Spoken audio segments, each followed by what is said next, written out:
All right, so the Miami Heat are officially on the clock. I just spent the last 5 minutes putting together a little script for Kasparas Jakucionis because, truthfully, I didn't even think he'd fall this far to number 20, and he's definitely a guy I could see the Heat taking because he's sort of a true facilitator.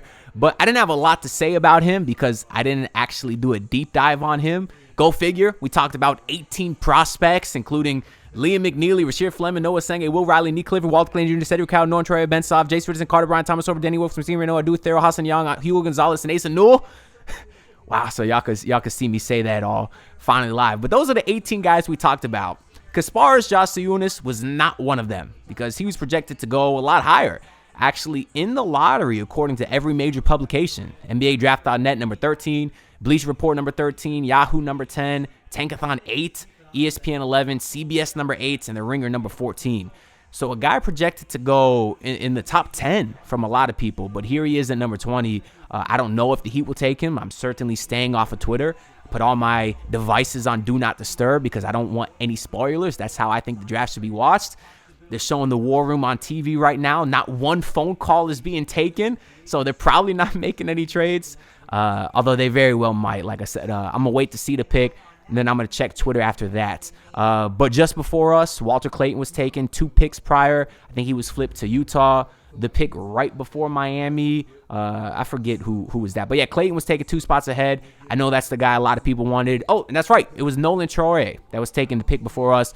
And, of course, you all know he was like my favorite point guard in that range.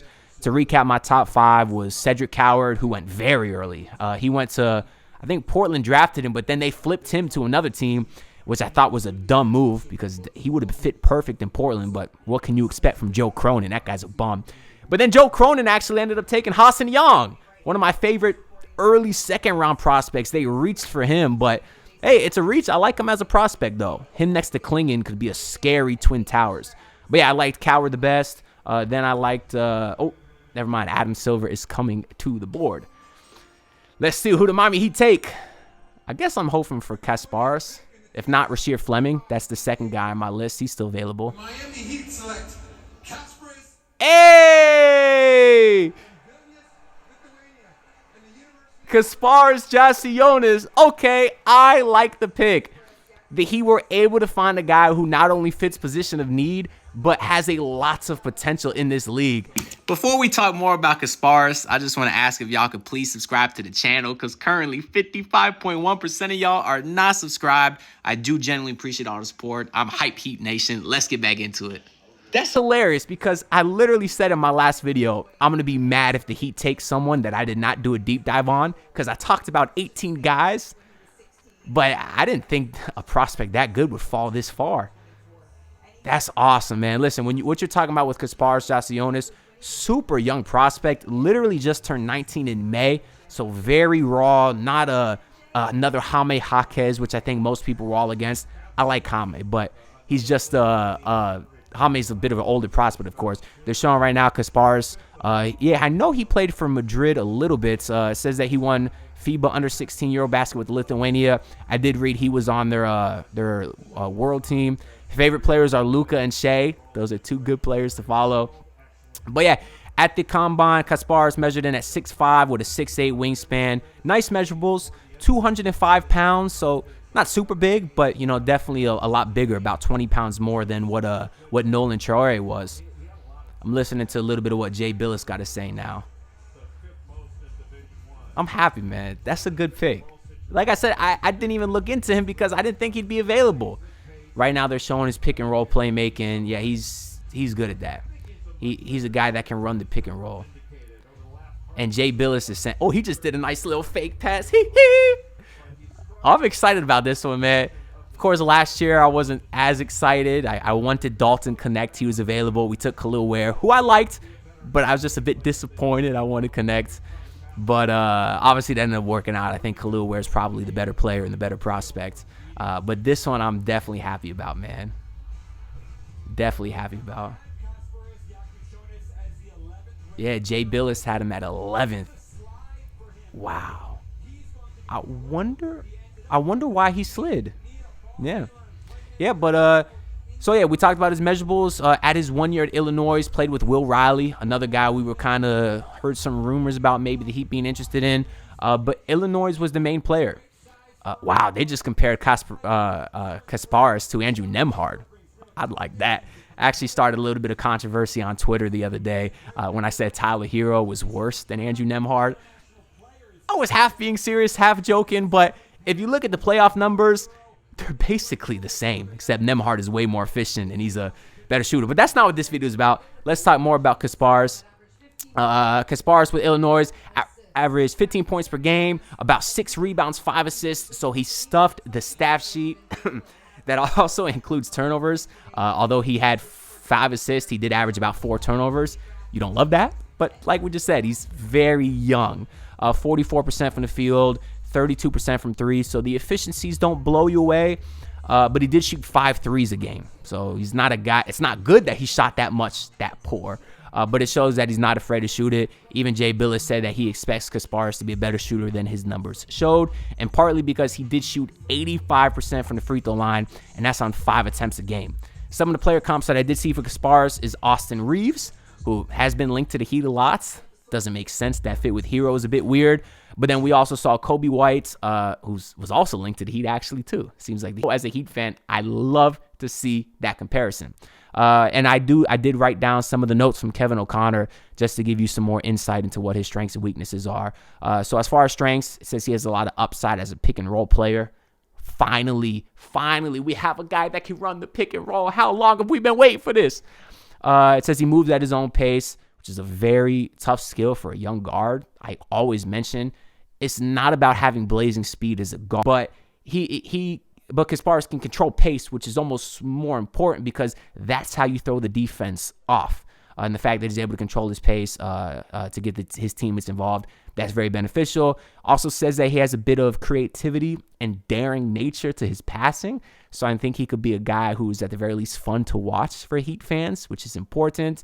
And at his size, obviously 6'5", without shoes. These are all without shoes. Technical scoring. It says that he uses ball screens to get to all areas of the court to find his own shots.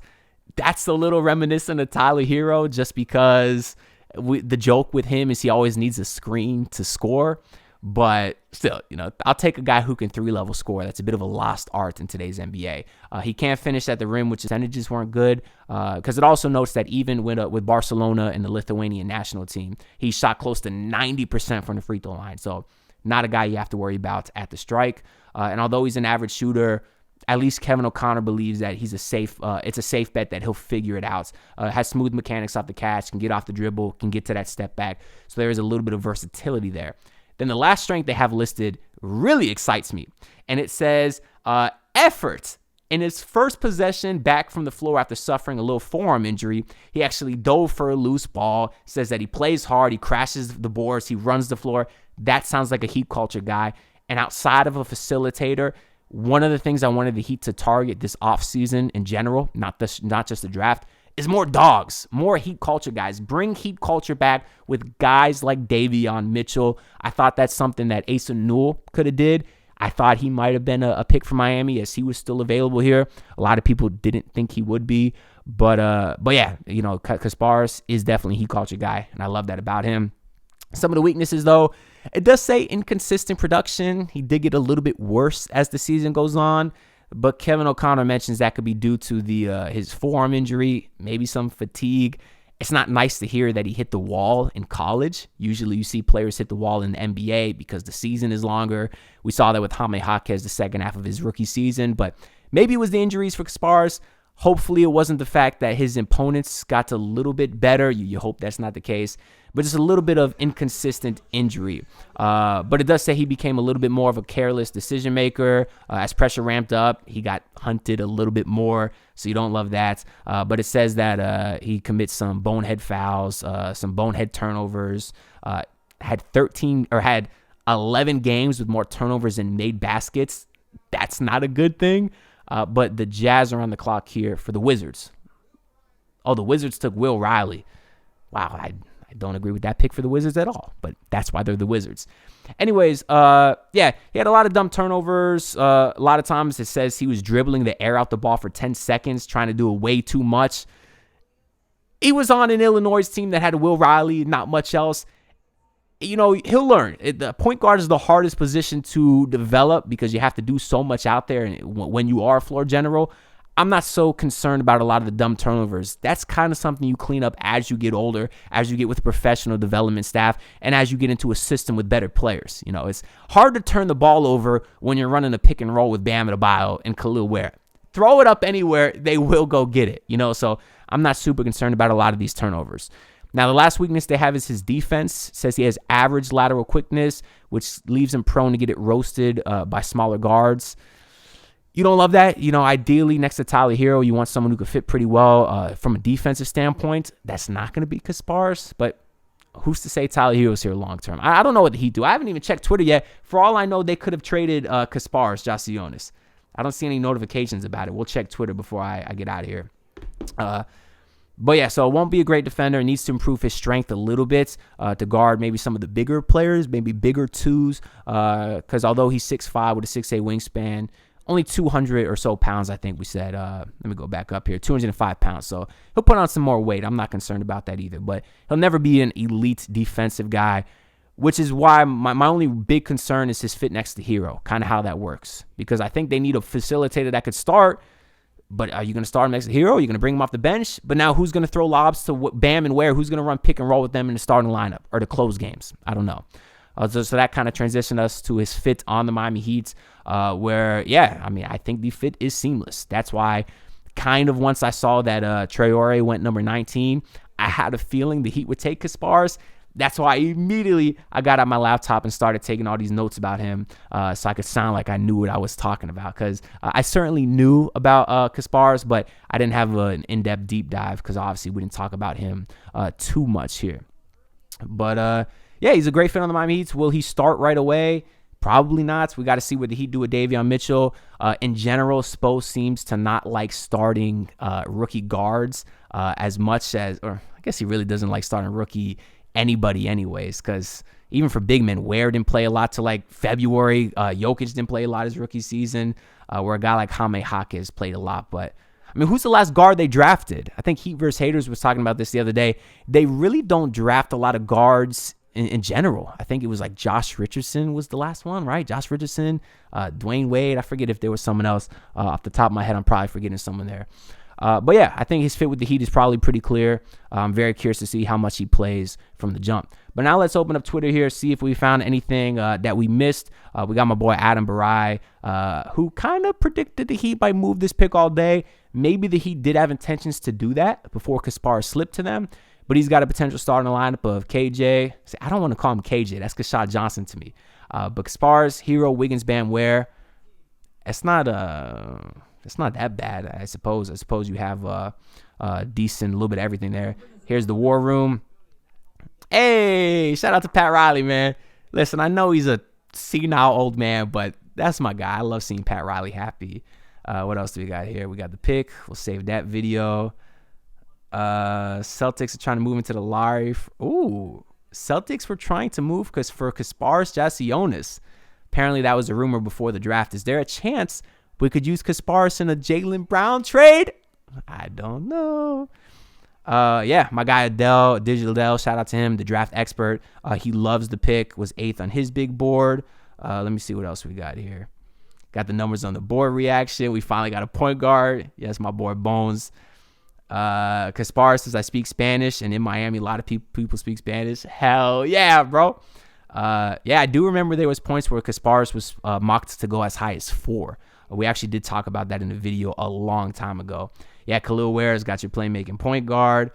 My boy Royal says, count your days, T, asterisk, asterisk, asterisk, asterisk. The reason that's funny is because that could stand for Tyler or Terry. You never know. Bam and Khalil would have got to be so happy. Facts. Oh, absolutely facts. What else do we got here? Yeah, everyone's pretty happy. Very rare after a draft do you see most of the fan base be happy. This is one of those scenarios. Yeah, even Royal and Adam, two of the biggest Heat haters on the internet. Not just playing, those are my boys, but even they like the pick here. So yeah, other guys available. Nick Clifford, a guy that I thought could be good. Colorado State, can really do everything, but he's like 23, you know. In terms of other prospects here, I mean, Rasheer Fleming, we're still waiting to see where he goes. I also like Danny Wolf. I liked, I don't remember who else off the top of my head was on my, I'm looking at Jay Billis' big board here. He's got Rasheer at third best available, Neek at 4, Hugo Gonzalez at 5. Thank God they didn't take Liam McNeely. I'm not the highest on him. He's actually got Danny Wolf as his 8th best available. That was my 5th favorite player. But yeah, I think that's pretty much it. Yeah. So no trades so far. Obviously, everything is still pending here. But I think I'm going to go ahead and upload this video right now just to kind of get my initial reaction out. And then once I get some more thoughts and some more research done, we'll see how the rest of this draft goes too. Maybe the Heat trade for another pick. Who knows? Let's get crazy tonight. Because I feel good, man. It's nice to feel good. I mean, we went from being excited about Kevin Durant to Kasparas, Jakucionis, but it is what it is. I'm still happy about it. That being said, make sure y'all like the video and subscribe. I'm on the grind to hit 8,000 subs, and I'll see y'all in the next video. Let's go, Heat! Look, pull up in your city, tryna get that dead face. Do it on my own, I don't need no dead weight. Had to kill him off, yeah, I need a head space. You know this homegrown bitch don't offend me.